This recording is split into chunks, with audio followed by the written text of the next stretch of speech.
Welcome to all of you who are joining us by video as well.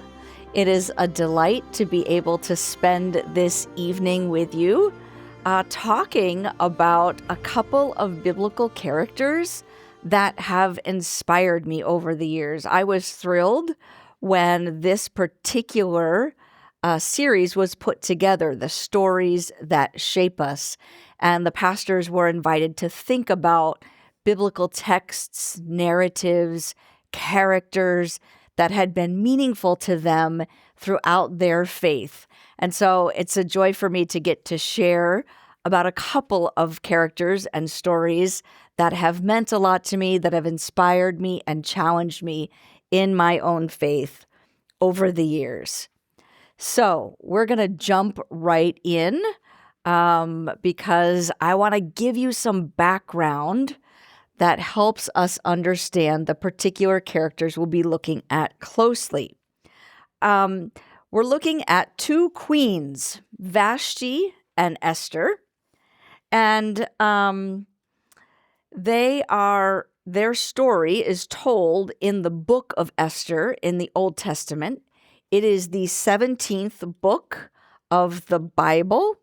So that might help you to find it if you're missing your table of contents. But I want to start by sharing a little bit about the historical context. When did this take place? Why was it written? What are some of the distinctives about its own literary context? Because I do suspect that many of us are not familiar with these stories. So historically, the book of Esther and the lives of Queen Vashti and Queen Esther are set in the time of the Persian Empire. So this would be probably somewhere between, the 6th and 3rd centuries BCE. The Jewish people at this time were living in diaspora. In other words, their homeland had been conquered and they had been uprooted from the land and family and community and custom and dispersed throughout the empire. And they had been needing to learn new customs and how to maintain their own identity as God's people in a foreign land. So it's the Persian Empire. Our story takes place in the capital of the Persian Empire, and that was Susa. Even more specific, this story takes place in the Persian royal court, which was wealthy, powerful, we might say opulent. The king that is referenced is Ahasuerus, which probably was a reference to King Xerxes. So if you look at some Bible translations, it translates this as King Xerxes, okay? But we'll read it as it is in the New Revised Standard Version. One of my favorite Old Testament scholars who teaches at Luther Seminary and has written on the book of Esther said this, that the book of Esther was written to provide inspiration as the Jews tried to discern how to live in a foreign land, how to serve the capital city of Susa where they lived, with and while maintaining their own separate identity. And so that the book of Esther was meant to help them discern God's presence and work in a time and place where God seemed quite absent. And that biblical scholar is Catherine Schiffer-Decker. Okay. Another piece that we need to mention about the context is that we see anti-Semitism sort of writ large in this narrative. The discrimination against the Jews is institutionalized, and there is actually even an attempt in this story to annihilate them throughout the entire Persian Empire. Okay, we'll see and hear a little bit about how the king issued a decree at some point in this story in order to destroy all the Jews in the empire. Okay, So there is a plot at stake at the heart of this story to eliminate God's chosen people. So that's a bit about the historical context. What might we say about the literary context, about the context of the book? Well, I mentioned already that it's the 17th book of the Bible. It follows Nehemiah, and it comes before Job. It was probably written by a Jewish man living in diaspora in the Persian Empire. Again, somewhere between the 4th and 3rd centuries BCE. And this book is written with a lot of humor.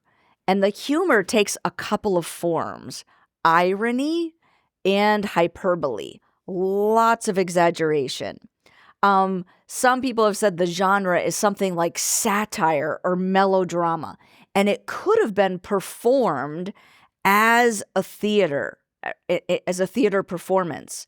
And so it likely would have been recited or dramatized each year during the Jewish festival of Purim, okay, which the book establishes and then celebrates. So there are heroes like Esther and Mordecai, and if you can imagine this as theater being performed, those watching could have been cheering on Esther and Mordecai. And then there's the foolish king Ahasuerus and the wicked villain Haman, which people probably would have booed every time they heard him mentioned. So it is theater. It's meant to be entertaining, but it's also a wisdom tale that teaches people how to live in a foreign land. The other thing to mention here about the literary context is that it's one of a number of Old Testament stories in which women are the heroines. Esther, Ruth, Deborah, Jael, Tamar. These are a host of women whose stories are told in the Old Testament, who maybe take on a leadership, like an official former leadership role, or perhaps have an informal role, that they play a pivotal part in the working out of the salvation of God's people. So Esther, and I would argue the stories of Vashti and Esther in particular, are part of that genre. Okay, so if that's a little bit about the literary and historical context, I want to give you a narrative arc. And my encouragement to you is to actually go home and read this whole book in one sitting. It is not long. It's only 10 chapters. And you will see some of the humor. You will pick up a lot more than we have time to discuss today. We will read a couple of passages at length to give you a sense of the story. But before we do that, I want you to hear a little bit about the whole narrative arc. So this is like an outline of the book, and here I'm relying on the work of Old Testament scholar Diane Jacobson. Okay, in chapter 1 of Esther, which we'll spend some time with, King Ahasuerus banishes Queen Vashti. Again, Ahasuerus is the king of all Persia, and he orders Queen Vashti to appear at his lavish banquet, and she refuses to show up. We'll talk a little bit more about why she refuses. And then he, the king, becomes very worried that if the queen can actually refuse his orders, then perhaps all the women in the whole empire could do this in their own households. And so something must be done to stop this insurgence. And so Vashti is banished. That's chapter 1. Then in chapter 2, Esther becomes queen. Okay? The king has all of these young women in the kingdom gathered into his harem so that he can choose a queen. And ultimately, he chooses Esther, who is the adopted daughter of a Jewish exile named Mordecai. Then what happens in the story is Mordecai actually saves the king. Mordecai is sitting at the king's gate, and he overhears a plot to assassinate the king. And Mordecai tells Esther, and then Esther tells the king, and the two men are hanged. So Mordecai actually saves the king. Then in chapter 3, we see something else emerging. Haman, the king's chief official, gets angered because Mordecai refuses to bow down before him. And so Mordecai comes up with his own plot and convinces the king to issue a proclamation that would essentially destroy all the Jews in the whole kingdom. And the city of Susa goes into sort of chaos, and the king and Haman sit down and have a drink.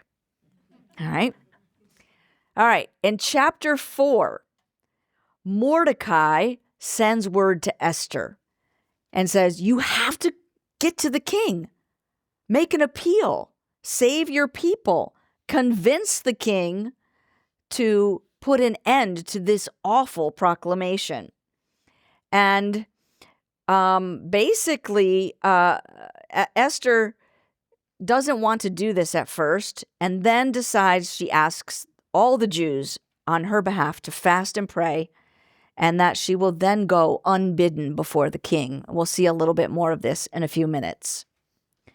So the next thing that happens is Esther is received by the king and basically decides to throw 2 banquets and invites the king and Haman, who's the one who's plotting to kill all the Jews, to the banquets. That happens in Esther chapter 5. Also, what happens in Esther chapter 5 is Esther's working out kind of her plan to try to save her people. Haman is working out his plan to try to destroy them. And he builds a gallows. Now, here's where some of the humor comes in, because the story says it was 75 feet tall. I mean, just imagine, right? This is probably an exaggeration. But this is what he plans to use to kill Mordecai. Okay? In the next chapter, the king, chapter 6, can't sleep. And he wakes up and he asks the royal records to be read to him.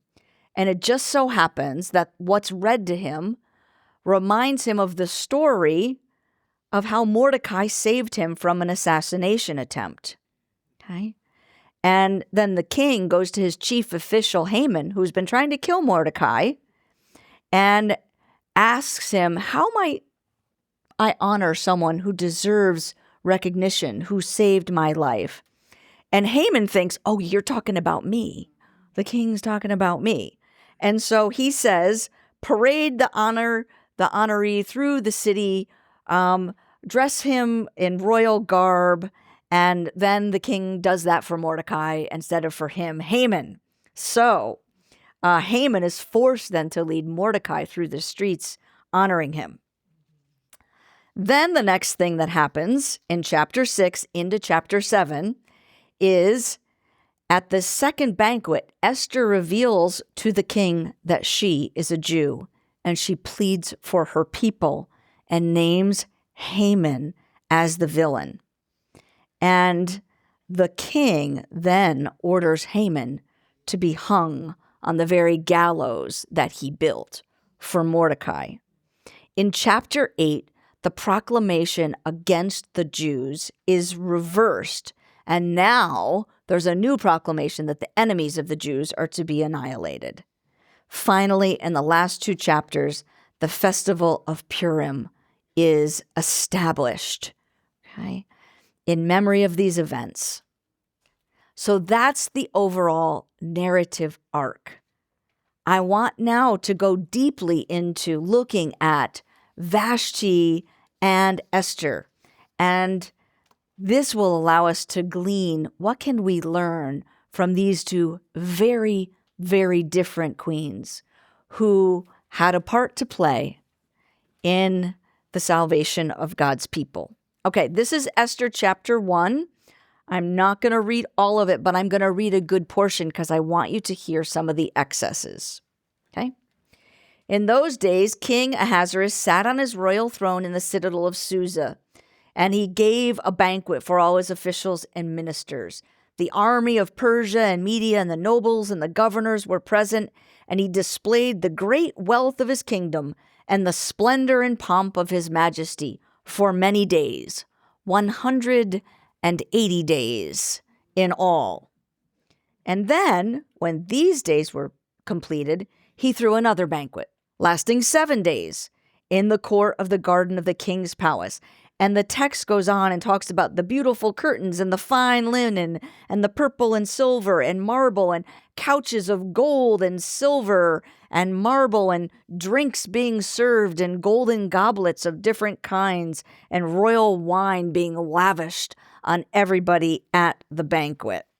And at the same time, it just says that Queen Vashti gave a banquet for the women as well. Okay? Then, on the 7th day, when the king was merry with wine, he commanded 7 eunuchs who attended him to bring the queen before him, wearing the royal crown. Now, what you have to know is the meaning here is wearing only the royal crown. Wearing only the royal crown, in order to show the peoples and the officials her beauty, for she was fair to behold. Okay? But Queen Vashti refused to come at the king's command. And at this, the king was enraged and his anger burned within him. So what did he do? He gathered sages who knew the laws to figure out, what do we do about this Vashti? Okay? And one of those officials said, not only has Queen Vashti done wrong to the king, but to all the officials and all the people who are in the provinces. For this deed will be made known to all women, causing them to look with contempt on their husbands. Okay? So, if it pleases the king, let a royal order go out from him, so that Vashti is never to come again into the king's presence. Let the king give her royal position to another who is better than her. And this is the exact words. So when the decree made by the king is proclaimed throughout all his kingdom, vast as it is, women will give honor to their husbands, high and low alike. Now, you feel free to boo at that point if you want to join the theater. All right, that is chapter 1. Okay, so let's talk about what's going on here, right? The king has hosted a party that makes Animal House look tame by comparison. I know I'm dating myself, but this is 180 days of raucous partying. There's no restraint, right? And so at the end of that, then there's another party, and the king decides he's going to parade the queen naked, wearing only her crown, before all these people, as if to say, look, you can look, but you can't have her. Okay? This is what I have. And then, of course, unexpectedly, the queen says, no, not coming. She refuses to sacrifice her dignity, to participate in her exploitation. It's perilous for her to say no. I mean, in some ways, she probably got away easily just being banished, right? Leaders drunk on their power don't react well to the word no. And so, of course, the king flies into a rage and essentially wants to not only punish her, but all the women in the empire. What's so interesting to me is that even though it's perilous for her to say no, she does it anyway and loses everything as far as we can tell. Yet, of course, the price of not saying no might be much higher. Might be much higher. I mean, what would it be to live without dignity, to be treated with such disdain and disregard, and to condone that? to condone that. So there's peril in her no, but there is also power, because it is essentially a refusal, not only on her own behalf, but on behalf of all those women she was gathered with and all the women in the rest of the empire. A no that says our dignity and security and safety and respect are not to be sacrificed. So the no has within it a yes to dignity, a yes to life, a yes to respect. Okay? And this is where I would say that when we say no to things that are death dealing, that no is full of life. It's full of life, and it can encourage others to do the same. I remember when my daughter, at maybe age 2, maybe a little bit before that, learned to say no. I mean, there was a whole lot of no. And I had to remember that within that no, there was power. There was life. I mean, literally one day when she was 24 or 25 months old, I had said to her, no, you can't walk up that driveway because there are cars up there. And she turned to me. She couldn't say her name. She called herself Nornar. She turned to me and said, even though mommy say no, nor do it anyway. And up she went. And I was so stunned. I said, okay. Now, in that instance, of course, she wasn't, her no was not the kind of no that Vashti was given. And I went along to protect her. But I didn't want to quash that young capacity to speak her mind, because I knew that the day would come in her life where she would have to speak it. She would have to speak it, like so many of us, if not all of us, have to do. Okay. So that is the story of Vashti. I now want to move to Esther. Okay? We're going to go all the way to chapter 4. So she's already become the queen, and the threat is already present to her people, and Mordecai is going to come to her. Okay? So again, it's a long chapter, and I will read as much of it and summarize some pieces of it as I can. So this is Esther chapter 4. When Mordecai learned all that had been done, okay, this decree had been put out to kill the Jews, he tore his clothes and put on sackcloth and ashes and went through the city wailing with a loud and bitter cry. And when the Esther's maids came and told her, she was deeply distressed. Okay? And then she eventually sent Hatak, who had been appointed to attend to her, and said, go find out what is happening with Mordecai. What's going on? She did not know about the edict.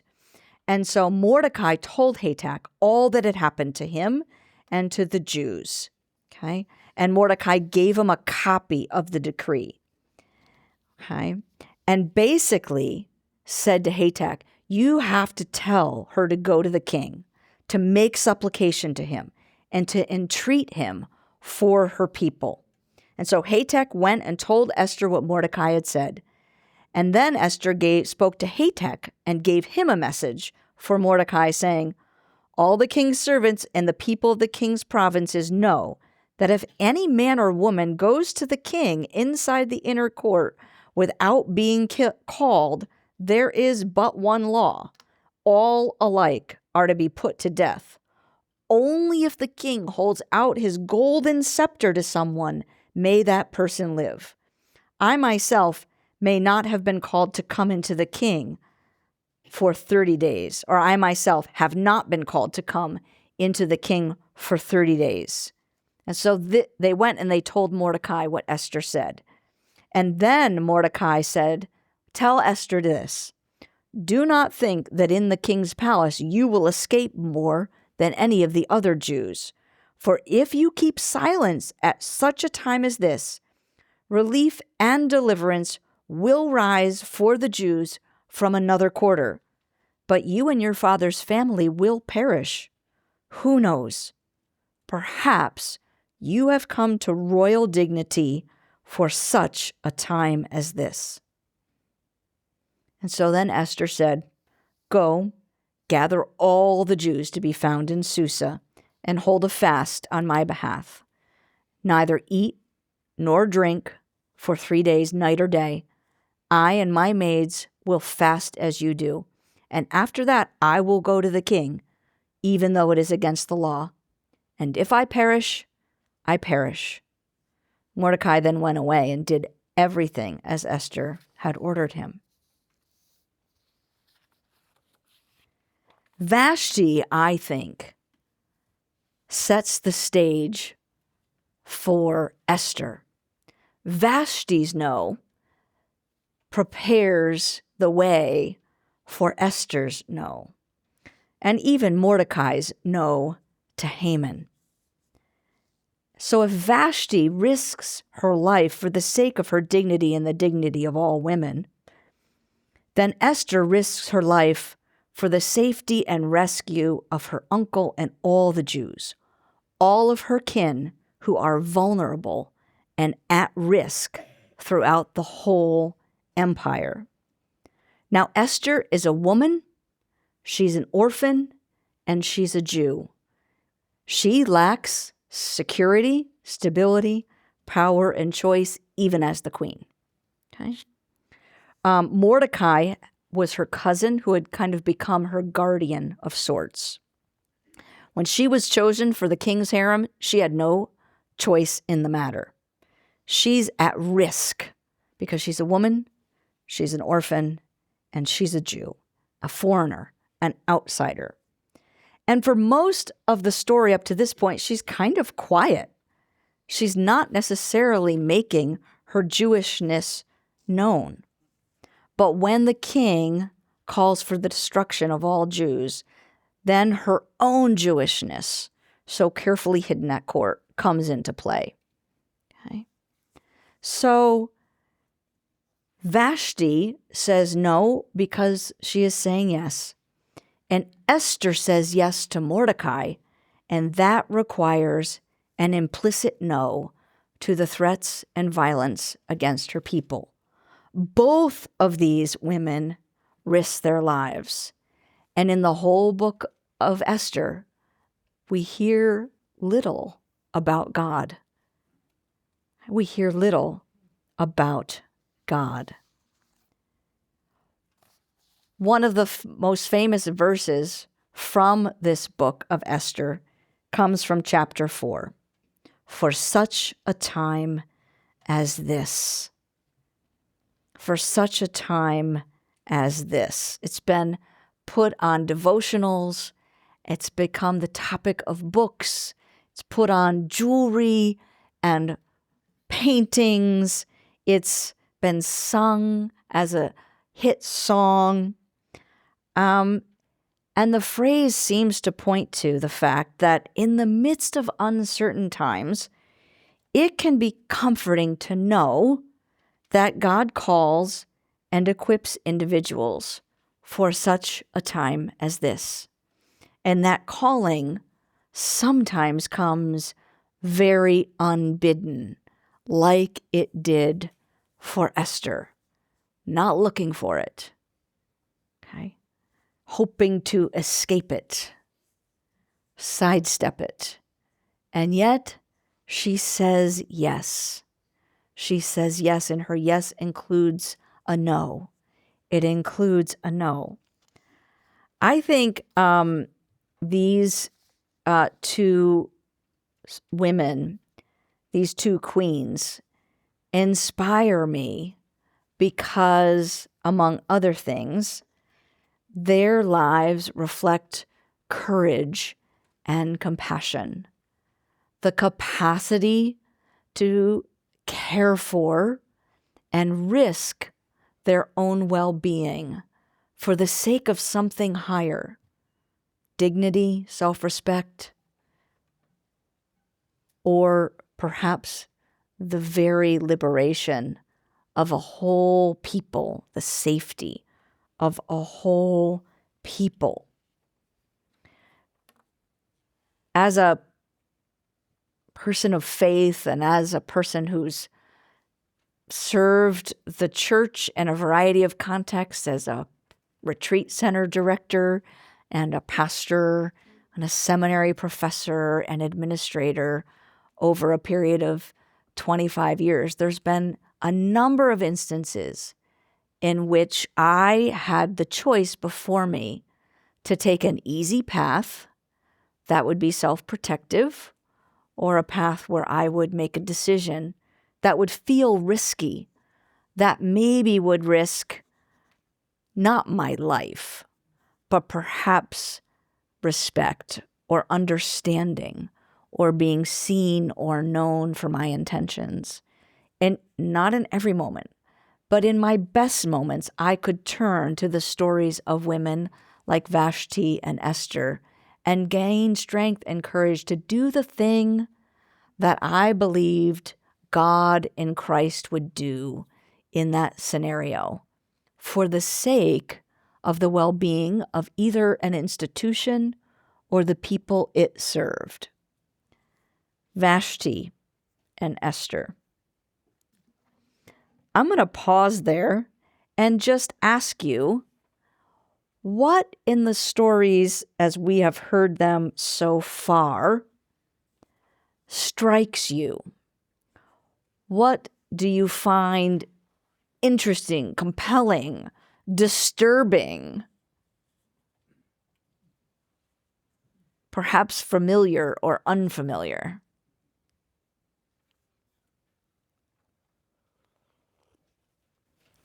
Esther didn't really have a choice. I said Esther really didn't have a choice. Yeah, the degree to which Esther really didn't have a choice. No, she had to do what she did. Yeah. Yeah. Actually, for both of them, they did have a choice. And they chose to do the harder thing, or the apparently harder thing, out of self-respect, and it ended up being an answer of yes to God's call to them. Yes. So here's another perspective, that they both had a choice. They had a choice, and they both chose to do the harder thing, the much harder thing. What else strikes you, Rod? Women were looked upon as almost property. Is that a fact? Yeah, women certainly, their status would have been that, like a property, for sure. For sure.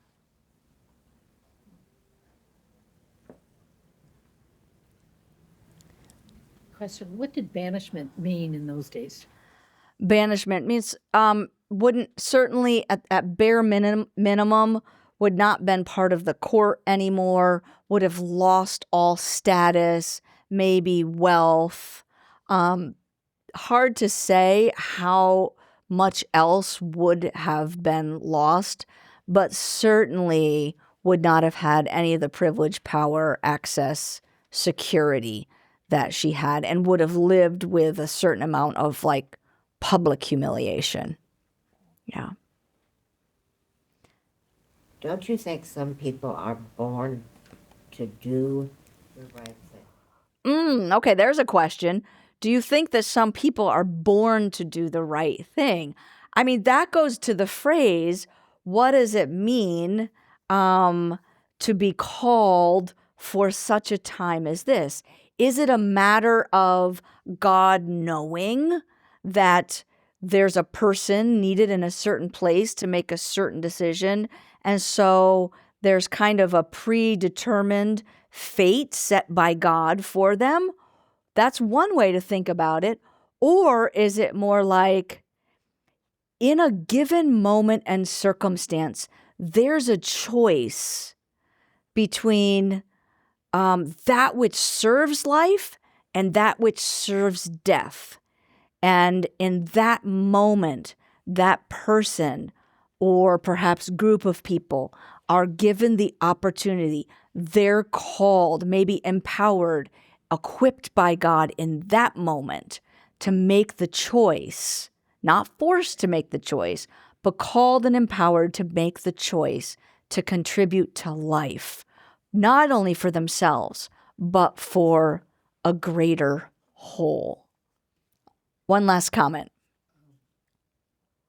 Probably expressing their free will, that God put them in a situation and allowed them to make a choice. And test of faith, we all go through those through life many times. And sometimes the choice isn't something like banishment, but it may be a more challenging future, but a more comfortable present. So it may be, God's will to allow you to make your choice and live with your circumstances. Yeah, part of what I hear you grappling with is this idea of like free will, like, what choice do we have in circumstances like this? Does God, empower us to make a choice and we can only make that choice, or do we really sort of have to discern and lean into one direction or another? I mean, this is often a really interesting theological debate, and one of my favorite theologians was fond of saying something like this: only true freedom is the freedom to choose what God has chosen. And so any other choice is not freedom. So that turns the debate on its head, so that every time I choose to act in a way that does not honor God or serve life or contribute to the good or reflect the love of my neighbor, I'm actually not acting as free in Christ. I'm acting as a slave or a captive. That's just another way of framing it. Okay. So let's then turn to some questions and conversation. One of the things that I really want to take a moment with is this notion of courage and compassion, and how Vashti and Esther might inspire us to speak with compassion and courage today, and to act with compassion and courage today. So I've talked more about courage than compassion. I want to say just a bit about compassion. Theologically, compassion first is an attribute of God, and second, a gift that we're given, and a vocation that we share. So compassion is, when compassion is talked about in Hebrew and in Greek, it has to do with this feeling of being moved in the depths of your being. It's actually in the bowels in Greek, or in the womb in Hebrew, at the core of your being, so moved by the suffering and distress of others that you act to relieve it. And of course, God is the one first and foremost who is compassionate, but then we participate in and join God's compassion. And I do think that both Vashti and Esther can be seen as acting with compassion as well as courage, because Vashti is moved and acting to relieve the potential annihilation of her entire people, okay, and risks her own life to do it. And of course, Vashti is moved with compassion that's related to her own self-respect and the dignity of the other women who her example would influence. So compassion and courage go together. And one of the questions that I think is worth discussing is, if they are examples of compassion and courage, where today might we speak and act with compassion and courage. Could be in our homes. It could be in our neighborhoods. It could be in our larger community. It could be in the organizations we work in.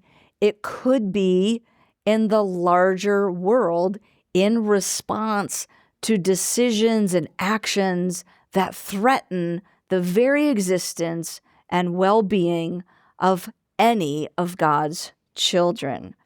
Courage and compassion. So that's one of the questions for us to consider from Vashti and Esther. The other thing that I want to highlight here is the yes and the no. I've tried to frame Vashti's no in particular as a yes. And I think that God in Christ says yes to us. God in Christ says, yes, you are mine. You are my child. You belong to me. I will take on flesh, become one of you so that you know me, so that I experience full and complete solidarity with you, so that you might be reconciled and liberated and live as and know yourselves as children of God. That's God's yes. But God's yes contains a no. It's no to sin that is destructive to our own selves and others. It is a no to all the ways in our personal and corporate lives that some are harmed or some needs are met to the neglect of others. God's yes always contains a no. The yes is the bigger message, but there's a no in there too that's meant to serve the yes. So I think one of the questions for us is, how can we hear, or where do we hear God's yes and God's no? And how do we say yes by saying no? Some of us are good at saying no.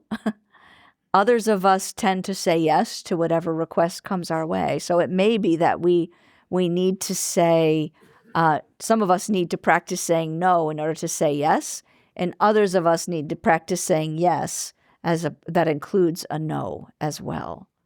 All for the sake of the flourishing of all God's people, of all God's people. So there's a yes and the no. And I'm going to bring us back to discuss some of these in a moment.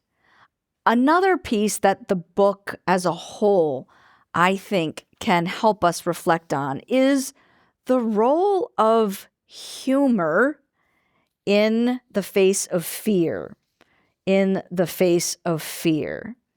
I mean, everything in this book is writ large. It's exaggerated. There's hyperbole. Even the description of the feast at the beginning, it's just over the top.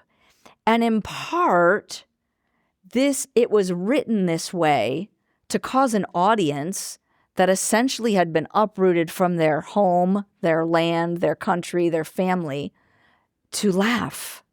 Because laughter brings levity and can buoy us up with hope. One of my former colleagues at Luther Seminary, Rolf Jacobson, and his brother, the late Carl Jacobson, who had been called to be a part-time pastor here at Mount Olivet Lutheran Church, shortly before he passed away, they both wrote a book on the use of humor in Scripture. So, my goodness, on the days when we are despairing or downhearted or it's hard to have hope, where can we find people who make us laugh? Now, I might get in trouble for saying this, but I'm going to say it anyway. Each Wednesday here at the Minneapolis campus, the pastors gather for about an hour and a half long meeting. And Pastor Dixon, I mean, I only have to say his name because he really is one of the funniest people I have ever met. I mean, he has like a gift of humor, and like that office is full of uproarious laughter every time we meet. So that's one of my questions to you. Who are the people in your life who make you laugh, who bring some levity? Maybe it's a child or a grandchild or a kid in the neighborhood doing something silly, or maybe it's your partner, or maybe it's a good group of friends that you've known for years and you can tell the stories that make you laugh. So humor really can buoy us up. And the book of Esther offers us a glimpse into that. So during this season, find the people and the sources that will bring you some lightness, laughter, and levity. Then the next piece I wanted to talk about is this. The fact that God is just never mentioned in the book of Esther.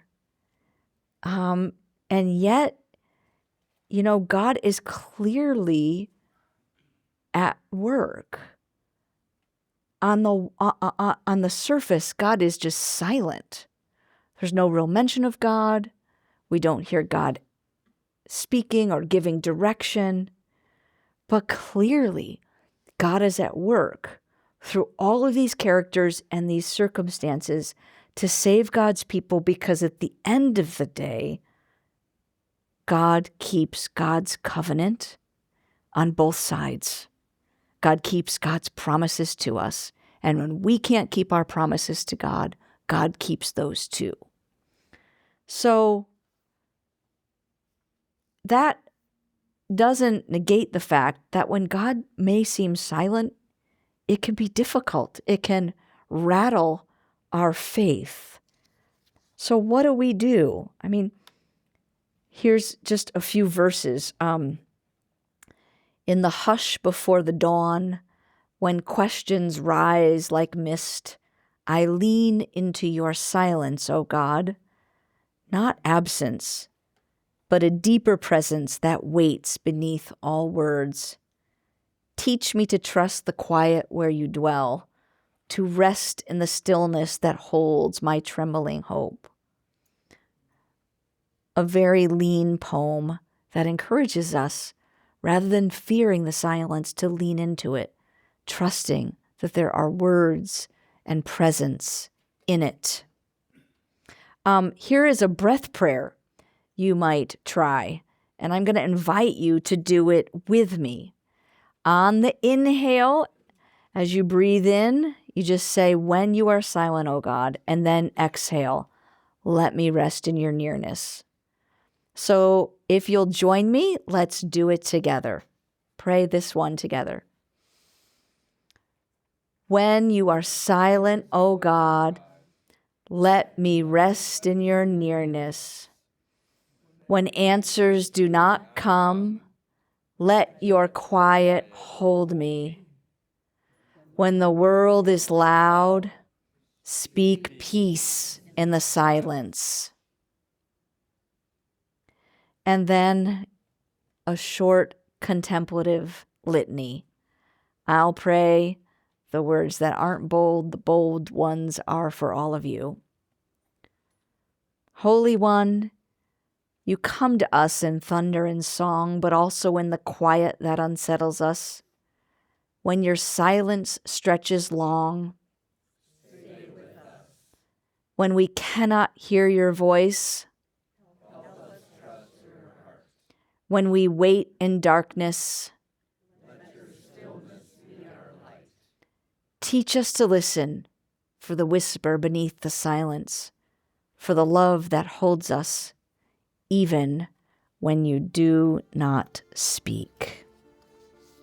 Amen. So we're going to pause right there, and I want to say goodbye and thank you to all of those who have joined us through the video presentation. And then we'll take some time to explore these questions that I've posed to you together in the room.